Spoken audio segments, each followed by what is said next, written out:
Okay, we're gonna do this one somewhat live. Let's see if we can get this thing started up first, because I just looked at that battery voltage was way down. I don't want it to be dead while we're doing this. Got called out here, 2009 Buick Lacrosse, 3.8. They told me that they have a problem with the code for the vent solenoid. I have taken the liberty of going in the back and unplugging the vent solenoid so we have a little bit of access. I thought I hit that button that said do not disturb, but apparently my phone thinks better. Hold on, that's phone number 3. Because I had 2 phones muted, but phone number 3 really wanted to go. Anyhow, my apologies.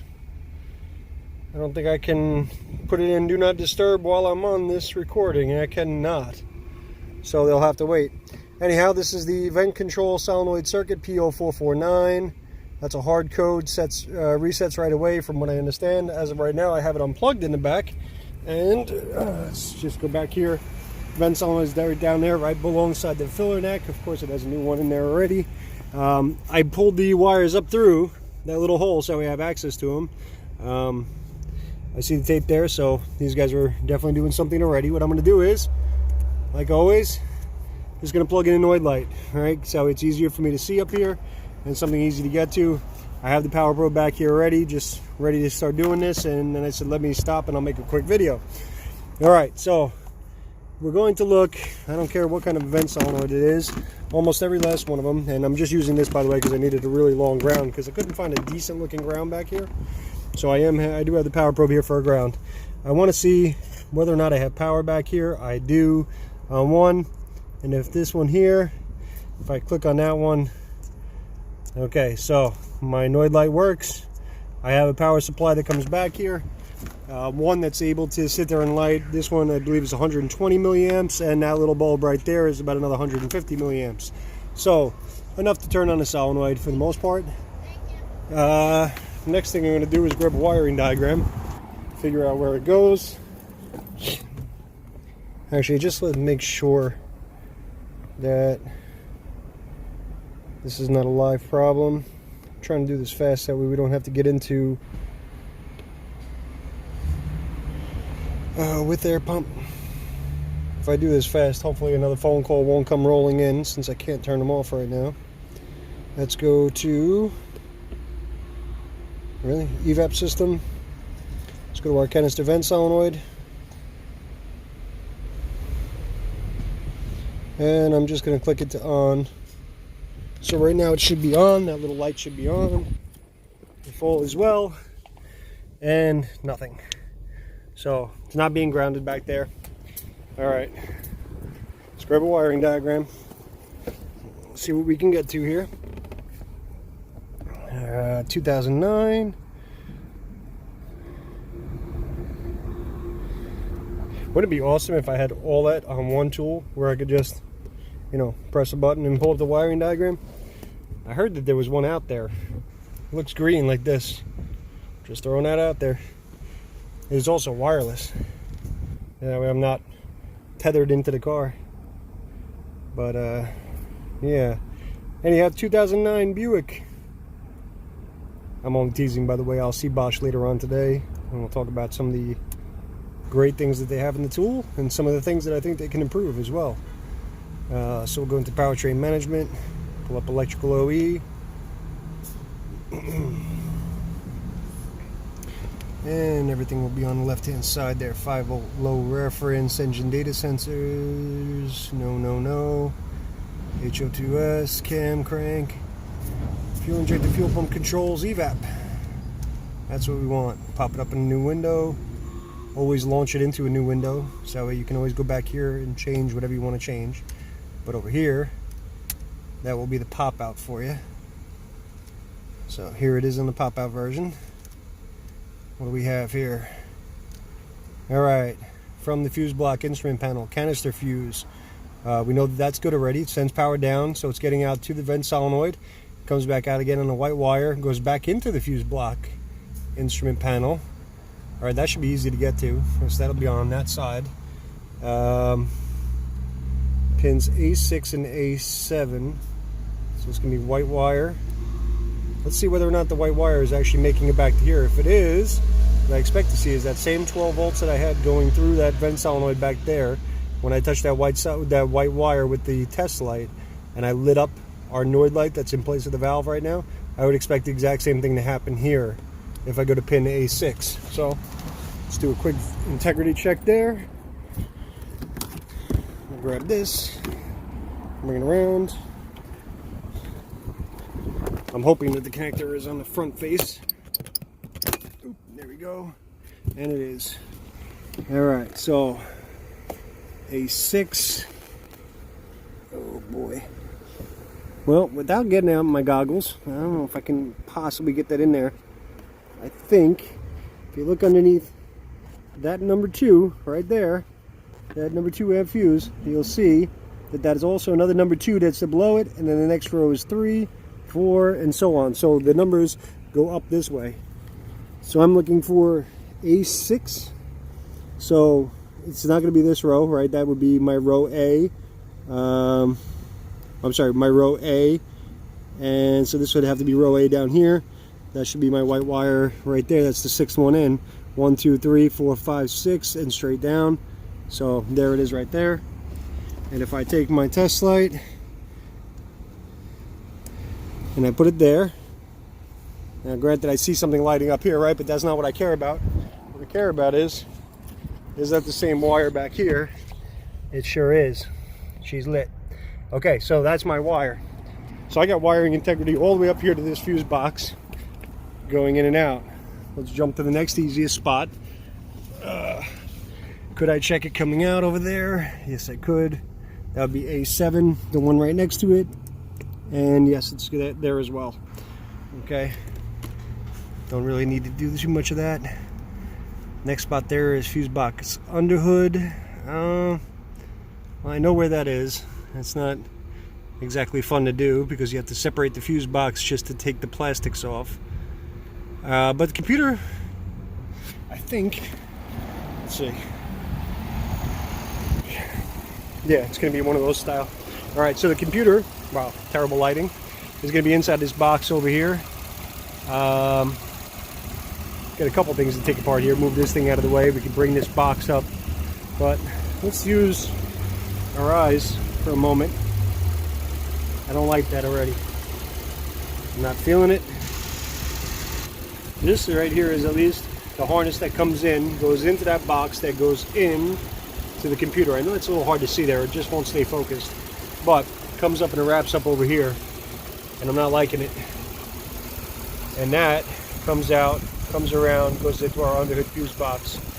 A couple places here I'd be looking. If there was ever a belt that broke, it could come up here and hit this harness. But I don't like this right here.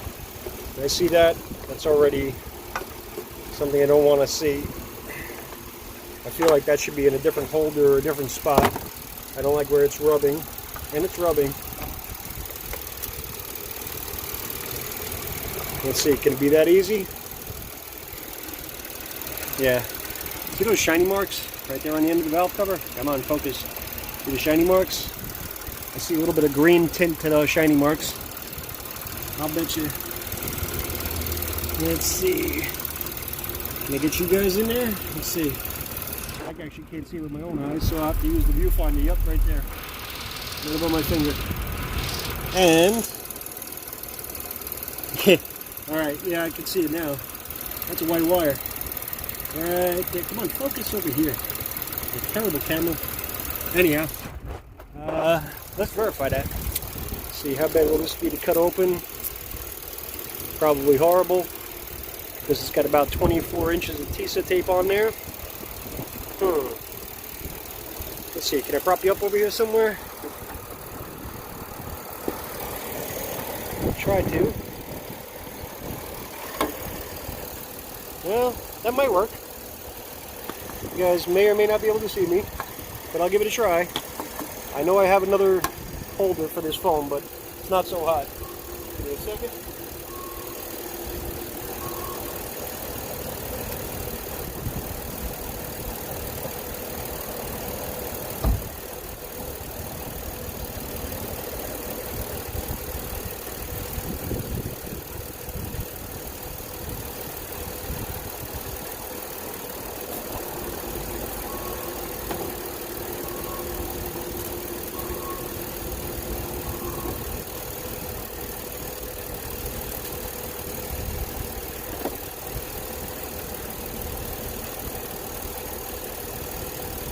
And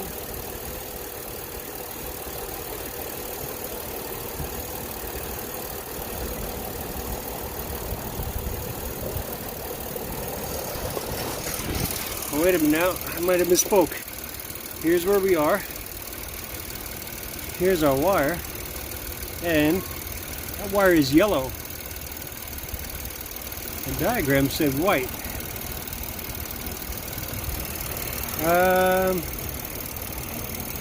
Is it just yellow or is it yellow and black? It is just yellow. Let's go double check that. When we were over here, yeah, pin A6 came in. Oh, well, there's why. Because it leaves there as yellow. The diagram's wrong. Oh, can I get that in there? Here's our pin 6. Here's our pin 7. It comes out as a double and it's yellow. So that's not correct. Out of here, pin A7. I wonder if we go to fuse box instrument panel. Oh, I see. X1, pin A7, X2, A6. Wait a minute now. That means that there's going to be another connector on the back side of this. Yeah, I can see it back there. Oh, see, I wasn't paying attention. But is that our wire up there? That's rubbed through. Pretty quick and easy way to tell, right? Take this little test light.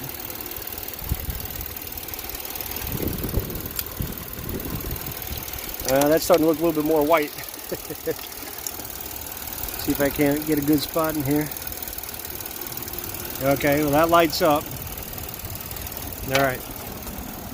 This wire's already damaged. Let me grab a piercing probe. Be right back.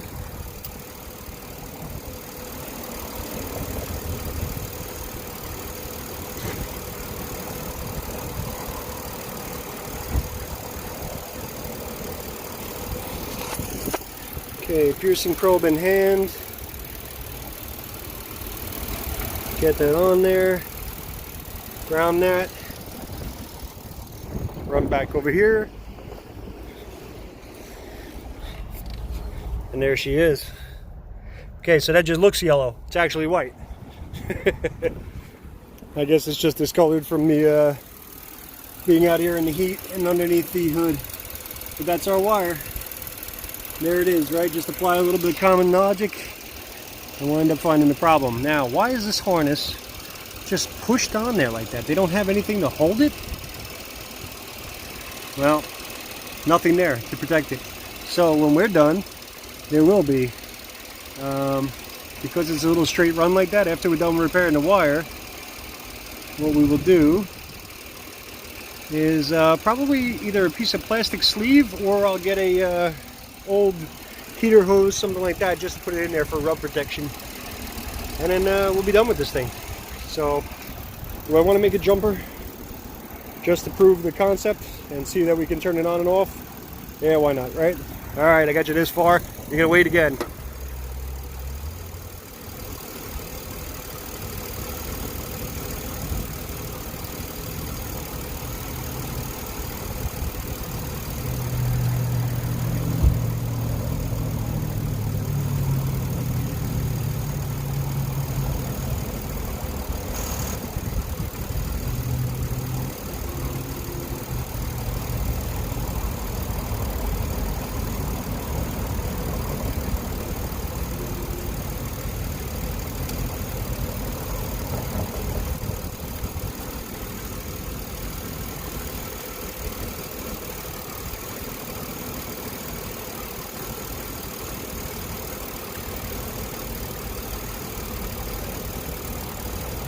Okay, just a quick jumper to go across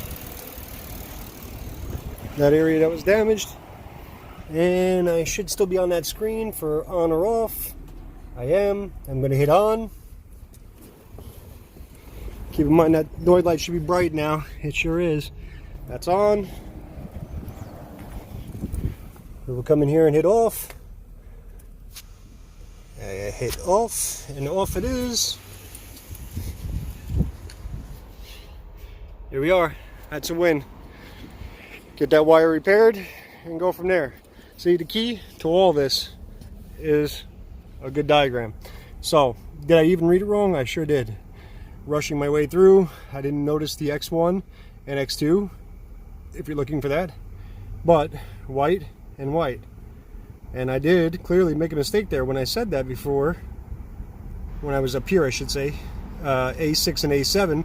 I should have realized that it was one on the front side, one on the back side. Instead, I went over here to that yellow wire, which was a mistake on my part. Hey, I make mistakes like everybody else, but making videos, that doesn't make it any easier either. So anyhow, that's going to be the fix for this one, and we'll get that wire fixed up. We'll get that protected in some way over there where that loom sits, and move on to the next one. All right, have a good one.